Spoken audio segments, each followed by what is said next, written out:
உயிர்த்தெழுந்த இயேசு கிறிஸ்துவின் வல்லமை ஊழியங்கள் வழங்கும் வசனப் பெட்டகம்.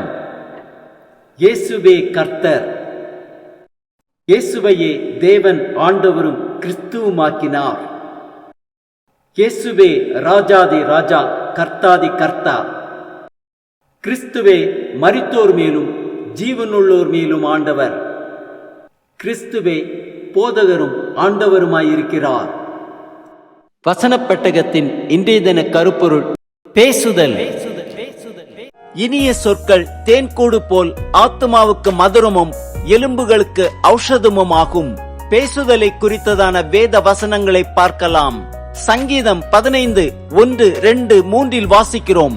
கர்த்தாவே, யார் உம்முடைய கூடாரத்தில் தங்குவான்? யார் உம்முடைய பரிசுத்த பர்வதத்தில் வாசம் பண்ணுவான்? உத்தமனாய் நடந்து நீதியை நடப்பித்து மனதார சத்தியத்தை பேசுகிறவன் தானே. அவன் தன் நாவினால் புறம் கூறாமலும் தன் தோழனுக்கு தீங்கு செய்யாமலும் தன் அயலான் மேல் சொல்லப்படும் நிந்தையான பேச்சை எடுக்காமலும் இருக்கிறான். சங்கீதம் 19:14 வாசிக்கிறோம். என் கண்மலையும் என் மீட்பெருமாகிய கர்த்தாவே, என் வாயின் வார்த்தைகளும் என் இருதயத்தின் தியானமும் உமது சமூகத்தில் பிரீதியாயிருப்பதாக. சங்கீதம் 34:13 வாசிக்கிறோம். உன் நாவை பொல்லாப்புக்கும் உன் உதடுகளை கபட்டு வசனிப்புக்கும் விலக்கி காத்துக்கொள். சங்கீதம் 120:2 வாசிக்கிறோம். கர்த்தாவே, பொய் உதடுகளுக்கும் கபட நாவுக்கும் என் ஆத்துமாவை தப்புவியும். நீதிமொழிகள் 4:24 வாசிக்கிறோம்.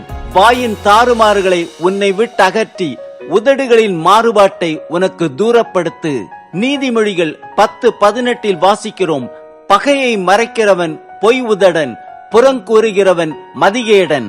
நீதிமொழிகள் 10:20 வாசிக்கிறோம். நீதிமானுடைய நாவு சுத்த வெள்ளி, துன்மார்க்கனுடைய மனம் அற்ப விலையும் பெறாது. நீதிமொழிகள் 10:32 வாசிக்கிறோம். நீதிமான்களுடைய உதடுகள் பிரியமானவைகளை பேச அறியும், துன்மார்க்கருடைய வாயோ மாறுபாடுள்ளது. நீதிமொழிகள் 11:9 வாசிக்கிறோம். மாயக்காரன் தனக்கு அடுத்தவனை வாயினால் கெடுக்கிறான், நீதிமானோ அறிவினால் தப்புகிறான். நீதிமொழிகள் 12:22 வாசிக்கிறோம். பொய் உதடுகள் கர்த்தருக்கு அருவருப்பானவைகள், உண்மையாய் நடக்கிறவர்களோ அவருக்கு பிரியம். நீதிமொழிகள் 12:25 வாசிக்கிறோம்.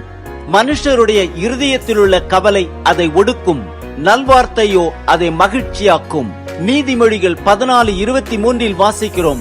சகல பிரயாசத்தினாலும் பிரயோஜனமுண்டு, உதடுகளின் பேச்சோ வறுமையை மாத்திரம் தரும். நீதிமொழிகள் 16:28 வாசிக்கிறோம். மாறுபாடு உள்ளவன் சண்டையை கிளப்பி விடுகிறான், கோள் சொல்லுகிறவன் பிராண சிநேகிதத்தையும் பிரித்து விடுகிறான். நீதிமொழிகள் 17:7 வாசிக்கிறோம். மேன்மையானவைகளை பேசும் உதடு மூடனுக்கு தகாது, பொய் பேசும் உதடு பிரபுவுக்கு எவ்வளவேனும் தகாது. நீதிமொழிகள் 18:6 வாசிக்கிறோம். மூடனுடைய உதடுகள் விவாதத்தில் நுழையும், அதன் வாய் அடிகளை வரவழைக்கும். நீதிமொழிகள் 20:3 வாசிக்கிறோம். வழக்குக்கு விலகுவது மனுஷனுக்கு மேன்மை, மூடனானவன் எவனும் அதிலே தலையிட்டுக் கொள்வான். கொலோசியர் 4:6 வாசிக்கிறோம். அவனவனுக்கு இன்னின்னபடி உத்தரவு சொல்ல வேண்டும் என்று நீங்கள் அறியும்படிக்கு உங்கள் வசனம் எப்பொழுதும் கிருபை பொருந்தினதாயும் உப்பால் சாரமேற்றினதாயும் இருப்பதாக. தீத்து 2:1 வாசிக்கிறோம். நீயோ ஆரோக்கியமான உபதேசத்துக்கேற்றவைகளை பேசு. யாக்கோபு 5:12 வாசிக்கிறோம். விசேஷமாய் என் சகோதரரே, வானத்தின் பேரிலாவது பூமியின் பேரிலாவது வேறெந்த ஆணையினாலாவது சத்தியம் பண்ணாதிருங்கள், நீங்கள் ஆக்கினைக்குள்ளாக தீர்க்கப்படாதபடிக்கு உள்ளதை உள்ளதென்றும் இல்லதை இல்லதென்றும் சொல்ல கடவீர்கள். ஆம், கர்த்தருடைய பரிசுத்த பர்வதத்தில் வாசம் பண்ண வேண்டுமா? உத்தமனாய் நடந்து நீதியை நடப்பித்து மனதார சத்தியத்தை பேசுவோம்.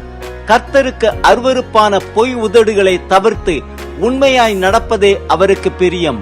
நம் வசனம் எப்பொழுதும் கிருபை பொருந்தினதாயும் உப்பால் சாரமேற்றினதாயும் இருப்பதாக. நாம் ஆக்கினைக்குள்ளாக தீர்க்கப்படாதபடிக்கு உள்ளதை உள்ளதென்றும் இல்லதை இல்லதென்றும் சொல்வோம்.